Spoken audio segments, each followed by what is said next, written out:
Good morning, good afternoon, everyone. My name is Charul C Jaitly, and if you see me beaming with smile and joy, it's because I waited for this day for the longest time.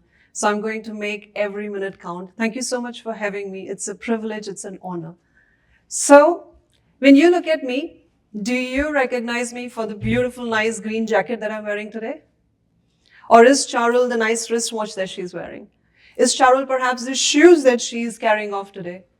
Who really is Charul, right?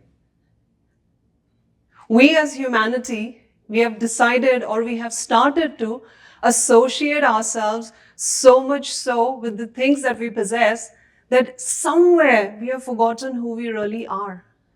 Show me with a raise of hand, everybody in the room, when you walked into a room full of strangers, let's say this morning, that you felt you being judged for what you're wearing, for how your hair is, for what necklace you're wearing, for how your shoes are. Show me with a raise of hands.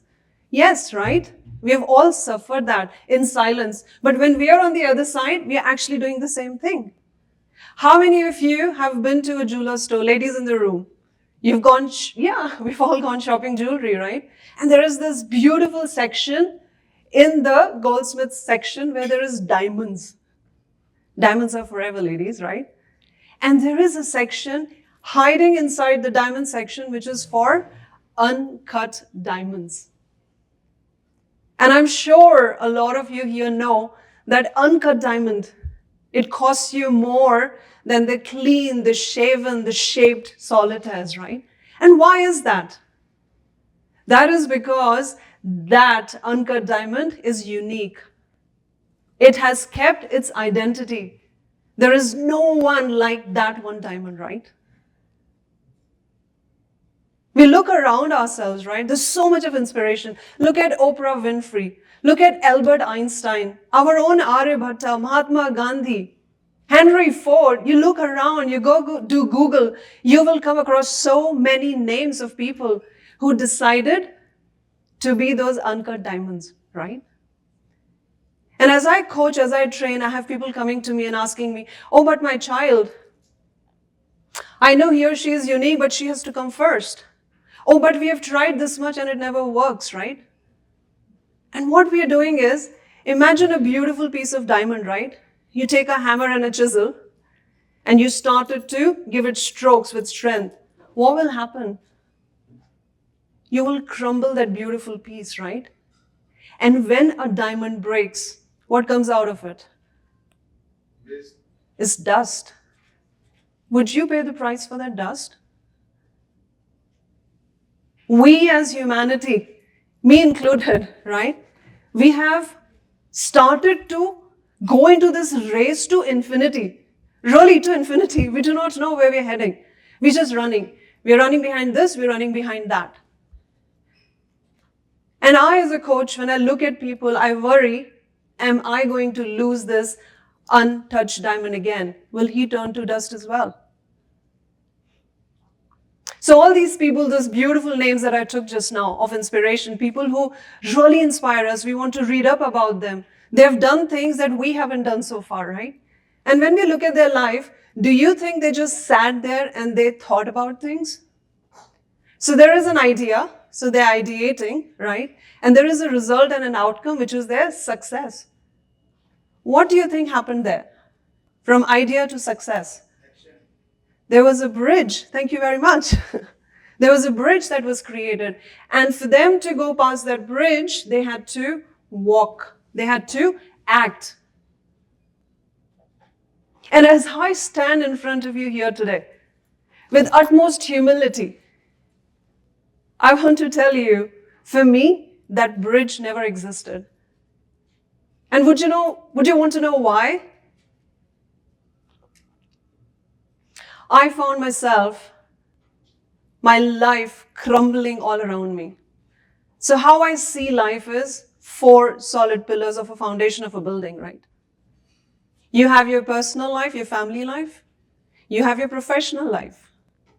Then you have your financial life. And you also have your health, which is your physical self, right? Imagine all the 4 pillars cracking and crumbling all simultaneously. My friends, that was my life not too long back. And everything else was okay. But when you are not ready physically to do that action, how would you ever reach to success? So not too long back, 2015, if I may just say this, I am not supposed to be alive today in front of you. I'm not supposed to be alive. 2015, a beautiful hospital in a city of Dubai. I'm sitting across my doctor. I'm nervous. I'm worried. My reports don't look good. And the doctor in front of me looks me in the eye and says, I think you have cancer. And I was like, sorry, what? You think I have cancer? I thought science has progressed. And while he's explaining, he's giving me all the wisdom, my mind is elsewhere. I'm thinking, okay, who do I leave my jewelry with? Who gets my car? When do I go back? How many days do I have? Long story short, a quick flight to India. I land in Mumbai. 5.5 hours later, I find out I survived. My life has given me another chance. I'm going to live. But I chose to accept the second innings in my life with a lot of pity, with a lot of shame, with a lot of hatred, with a lot of guilt, self-loathing. I put on so much of weight. I did not look like this or anywhere close to this. They put me on steroids. I lost a lot of hair. I would go to work and I would not look people in the eye. Somewhere Charul was lost. And I thought, this is it. This is how I'm going to lead my life. A lot happened between that time and fast forward to 2021. Guess what happened? A different doctor, a different hospital, sitting across the table. And you know what he said? I think you have cancer. I was like, really? Not again. What have I done to deserve this? Why me? 24 hours, flight into Mumbai.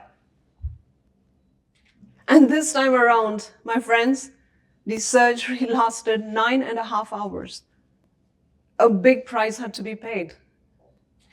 And because there was so much sedation in my body, I only woke up after a day and a half. Now, 2021, if all of you all remember, was a troubled time for humanity. We were just coming out of COVID, right? So I could not even have my family members close to me. So I lay on the bed, looking through the glass door, struggling to open my eye. And there I see my loving, darling husband, always by my side. And he was crying with joy to see me alive. And I was crying with joy that, oh my God, I made it. I am alive. So now this is my third inning. And my husband looks me in the eye. And I was as emotional as I'm getting today, with goosebumps all over my body. And my husband looks at me and says, you are an iron lady. I teared up with emotions. It was a very difficult phase in my life. For me to be alive that day, a huge price had to be paid. But just in that moment, I had my aha moment.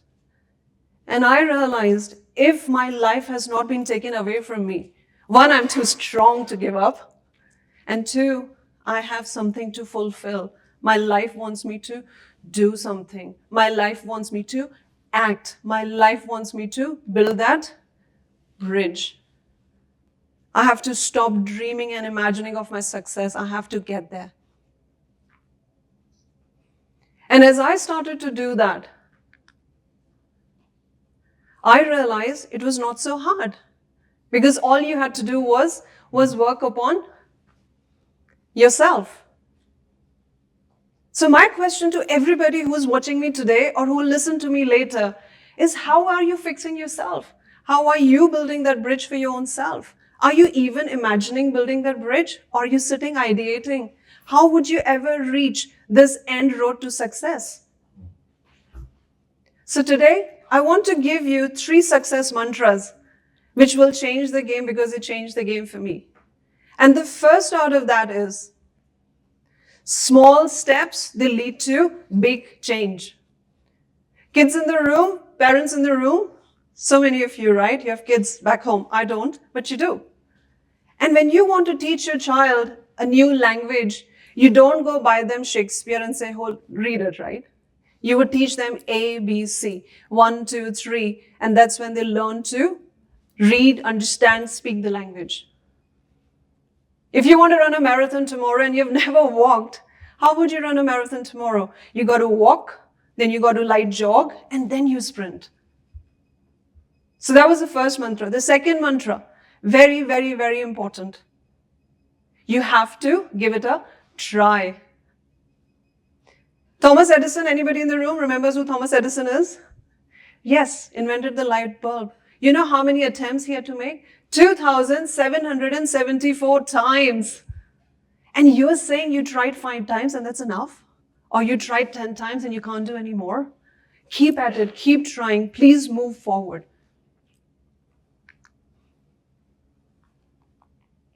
And then the third and most important one is, sometimes being less is being more, right? Being less critical of yourself, being less judgmental of yourself, being less ashamed of who you are, but be more empathetic towards yourself, be more understanding towards yourself.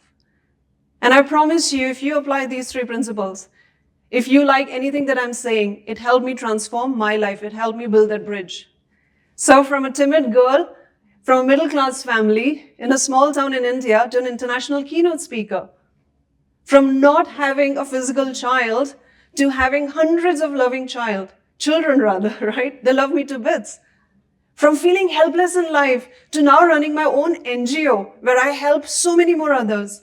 And from dreaming and imagining to be on this red carpet here in front of you, I'm actually standing here. So it works.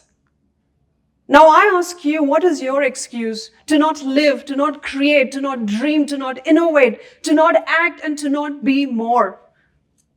Be more. And if you do not know how, go stand in front of the mirror, look yourself in the eye, and say, I'm looking eye to eye with eye. How do you look at yourself? And when I go around saying, be more, be more, be more, stay with me. This is what I propose to you. Be more, where B stands for being bold. E stands for embrace everything. M stands for make those mistakes. It's absolutely all right. O stands for omit what's not relevant to you. Let it go. R stands for respect and repeat. Keep doing it, keep doing it. And E stands for excel in life, enjoy life. So create your own be more. Ladies and gentlemen, I know I've given you a lot, but chew as much as you can, digest it, sleep on it. But be more than what meets the eye. This is me, Charul C Jaitly. Thank you very much.